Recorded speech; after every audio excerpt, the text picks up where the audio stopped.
దానియేలు గ్రంథము 12వ అధ్యాయము మొదటి వచనం ఈ విధంగా వ్రాయబడింది. ఆ కాలమందు నీ జనుల పక్షమున నిలుచున్నట్టి మహా అధిపతియగు మిఖాయేలు వచ్చును. అప్పుడు నీ జనులు రాజ్యముగా కూడిన కాలము మొదలుకొని ఈ కాలము వరకు ఎన్నటికి కలుగనంత ఆపద కలుగును. అయితే నీ జనులలో గ్రంథమునందు దాఖలైన వారెవరో వారు తప్పించుకొందురు. ప్రియమైనటువంటి స్నేహితులారా, గమనించాలని కోరుతూ ఉన్నాం.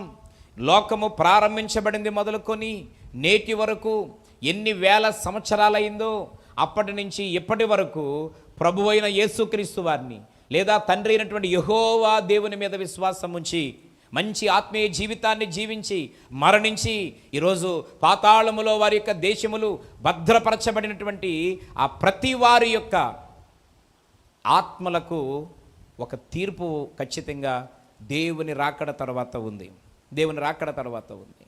ఈరోజు ప్రియమైనటువంటి స్నేహితులారా, అక్కడ రాయబడింది, అయితే ఆ తీర్పు దినాన ఒక్కరి పేర్లు పరిశీలన చేస్తున్నప్పుడు ఎవరు నరకము నుంచి తప్పించబడతారు, ఎవరు ఆ భయంకరమైనటువంటి అగ్నిగుండం నుంచి తప్పించబడతారు, ఎవరు ఆ మహాకోపమైనటువంటి ఆ భయంకరమైన పరిస్థితి నుంచి తప్పించబడి క్షేమముగా ఉంటారు అని అంటే ఆ 12వ అధ్యాయము మొదటి వచనం ఆఖరి భాగములలో రాయబడింది, ఎవరి పేరైతే జీవగ్రంథమందు దాఖలు చేయబడతాదో వారు మాత్రమే తప్పించబడతారు.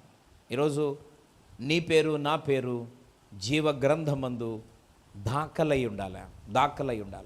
ఒకవేళ దాఖలు చేయబడినటువంటి వారిగా మనం గర్వపడుతున్నట్లయితే, ఒకవేళ ఇప్పుడు మనం చేస్తున్నటువంటి భక్తిహీనత వలన, ఈ మధ్యకాలంలో దేవునికి దూరం అయిపోవడం వలన, పడిపోవడం వలన, ఆత్మీయతకు దూరం అయిపోవడం వలన, లోకం వైపు చూసి లోక సంబంధమైన కార్యక్రమాలలో చేతులు కలుపుతూ ప్రియమైన దేవుని వల్ల చీకటి జీవితాన్ని జీవించుట వలన ఆ దాఖలు చేయబడినటువంటి పేరును ఒకవేళ ఏ కారణం చేతనైనా తుడిచివేయబడితే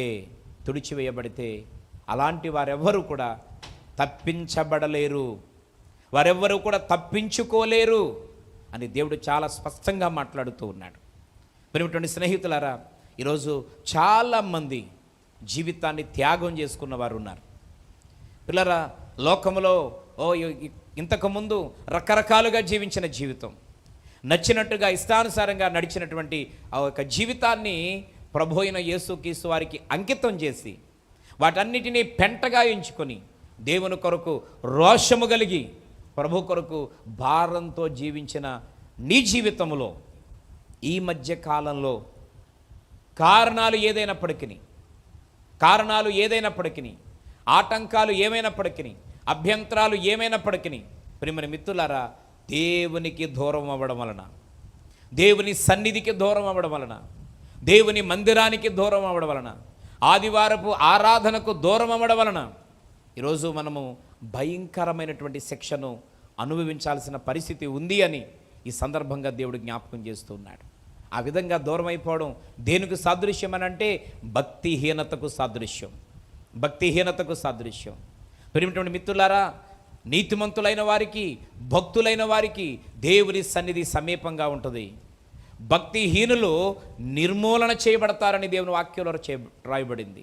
ఈరోజు ఎవరు భక్తిహీనులు అంటే, ప్రారంభ దినాలలో బహుబలముగా, ఆత్మీయంగా, నమ్మకంగా, చాలా చురుకుగా పాల్గొని సాగినటువంటి నీవు ఈ మధ్య కాలంలో రకరకాల కారణాలు కల్పించుకొని ఈరోజు దేవుని సన్నిధికి, సంఘానికి, దైవజనునికి, సహవాసానికి నువ్వు దూరంగా ఉంటున్నట్లయితే నీవు భక్తిహీనురాలువే. అంటే నీకు తెలియకుండానే మనము భక్తిహీనతలోకి వెళ్ళిపోతున్నాం, మనకు తెలియకుండానే నిస్సహాయ స్థితిలోకి వెళ్ళిపోతున్నాం. ఈరోజు ప్రభు నీతో సూటిగా మాట్లాడుతున్నాడు. ఎందుకో తెలిసినా, నువ్వు ప్రభువునకు కావాలి, నువ్వు దేవునికి అవసరం. ఒక ప్రణాళికతో దేవుడు నిన్ను ఏర్పాటు చేసుకున్నాడు. ఒక ప్రణాళికతో దేవుడు నిన్ను ఏర్పాటు చేసుకుని అద్భుతమైనటువంటి రీతిలో నీ పట్ల ఒక దర్శనాన్ని కలిగినటువంటి దేవుడు కనుక నీవు తప్పిపోవడం, చెడిపోవడం, పడిపోవడం, దూరం అయిపోవడం నా తండ్రికి ఇష్టము కాక ఈరోజు ఈ వాక్యం ద్వారా నీతో మాట్లాడుతున్నాడు. విన్నటువంటి స్నేహితులారా, దాఖలు చేయబడినటువంటి నీ పేరు జీవ గ్రంథములో నుండి తుడుపు పెట్టకుండా మన ఆత్మీయతను, మన భక్తిని కాపాడుకోవలసిన అవసరత ఉందని ఈ సందర్భంగా దేవుడు తెలియజేస్తూ ఉన్నాడు.